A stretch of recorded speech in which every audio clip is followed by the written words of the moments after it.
Welcome to the video. Thank you for clicking, and if you clicked it, it's because you're excited about the new Harry Potter series, just as we are. We are so looking forward to what they can possibly do with all the time frame that they're gonna have, and so we thought it would be fun if we made a video on what we can expect to see. Now, hold up, wait. Look at me. I'm not dressed appropriately to talk about Harry Potter. Give me a couple seconds. Ready? 3, 2, 1. Now that's better. Now I look like I'm ready to talk about some Harry Potter. So let's do it. Welcome to our brand new series all about the highly anticipated Harry Potter series that's gonna be on HBO Max, or Max as they're calling it now. So in this first one, we'll be looking at the casting of some of the more iconic parts that need to be cast for Sorcerer's Stone. So we're looking at Dumbledore, McGonagall, Snape, the kids, Mrs. Weasley, roles that are going to set a precedent for how they cast the whole show.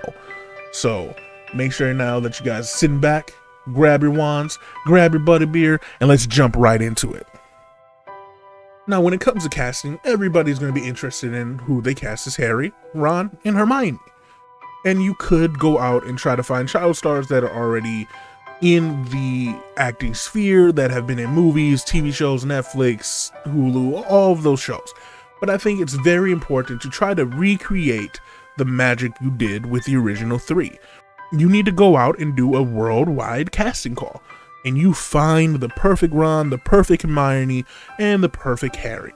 I think it's very important that these kids be relatively unknown, because if you go with an established actor, they're going to be even more scrutinized against Daniel Radcliffe and Emma Watson and all of them, because they're established actors, so people are going to try to equate the two. But if you go and get unknown actors, there's less pressure because they're unknown actors. There's no anticipation or assumption of how good they already are. You get to see them in their first job, and that's exciting. It was the same way we felt when we saw Harry for the first time. If you nail the casting, nail the look, it's going to be great. Now, outside of the kids, there's one huge casting that has to be correct. He is in every movie from 1 to the end. Even though he's not a main character in the 7th, he's still in the 7th book. So I think it is very important to get Dumbledore correct. And I honestly think there's only one actor out there for Dumbledore. If you can get him, you will nail the casting for the 10 years that this will be on air. And that person is Hugh Laurie. I mean, look at these pictures. Now that he's older and he's gray, he looks like he would be the perfect Dumbledore. We've seen him in House, we've seen him in all these movies that he's done, and he can play anything that you need him to play.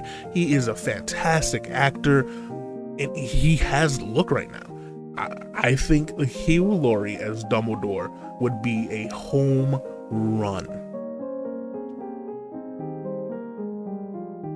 The next casting that I think is very important, because again, she is a main character throughout the entire book, you see her repeatedly, is Professor McGonagall. Now I looked and I scoured and I was like, who could play a Professor McGonagall? It was done so perfectly. All these characters were done so perfectly in the movies. You need people who can make it their own, be different, and be just as great. And as I was looking, one name just kept sticking in my head, and that was Sigourney Weaver. Now, if you look at some of her past roles and just the attitude that she has, the facial expression she makes in a lot of her movies, I think she can play a very much more, like, not angry, but defiant McGonagall. A much more don't mess with me, don't tread on me McGonagall. I think she could be very, very good at the role, and I think people would love her. Now, can she pull off a British accent? I'm not sure, but that's what part of being an actor is. She would have time to go learn and master the accent. I'm going to save Snape for last, but as we're going, I think there's another professor that we need to talk about, and that is Hagrid.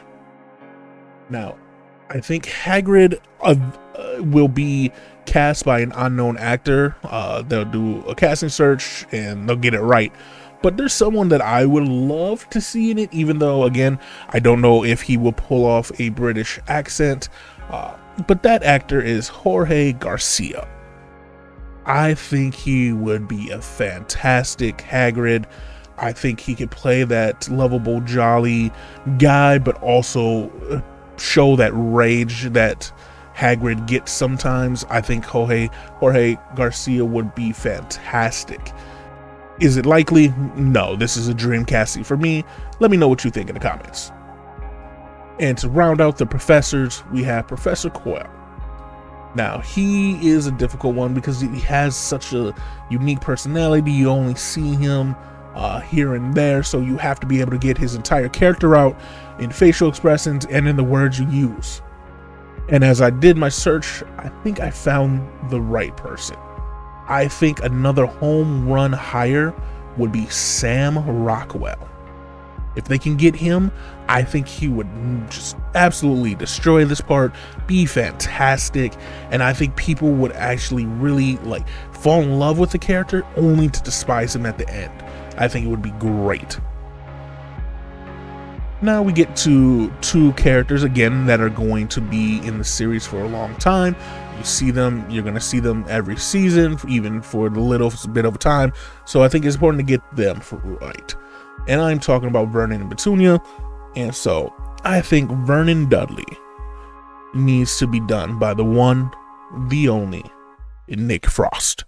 I think he would make a great Vernon Dudley. He's done it. He plays all kinds of different characters, and I think he can nail Vernon as a white collar, like really stout man.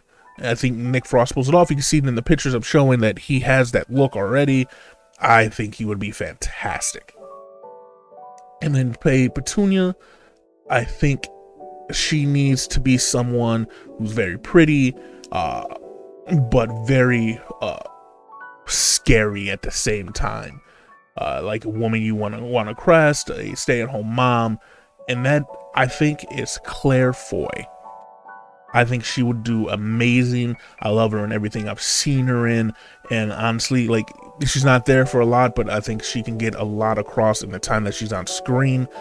And yeah, I think Claire Foy would be the best Petunia that you could possibly get. But again, a lot of these roles I expect to be given to unknown actors. And then we get to one of the other mainstays in the series. This one's a hard casting. I don't think it needs to be a natural redhead. I think you can make Miss Weasley to look like whatever as long as she has red hair. She can have short hair, long hair, it doesn't matter. But I think the perfect Miss Weasley would be Olivia Colman. If you've seen her in any of her roles, she is such an amazing actress, and I think that whoever plays Miss Weasley needs to be a powerhouse. She needs to carry every scene she's in. She needs to give off this super protective aura. She needs to be super loving, but at the same time be able to make the mistakes that Mrs. Weasley does in the books, especially in the Goblet of Fire. Like, we don't hate Miss Weasley during that period because of her believing nonsense. I don't think it's done right. So I'm excited. I think Olivia Colman would crush it.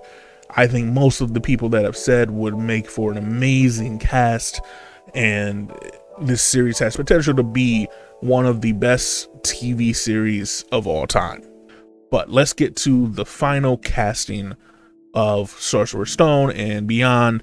In other videos, each video will look at other casting, but for Sorcerer's Stone, the final casting we need to look at is none other than Professor Snape.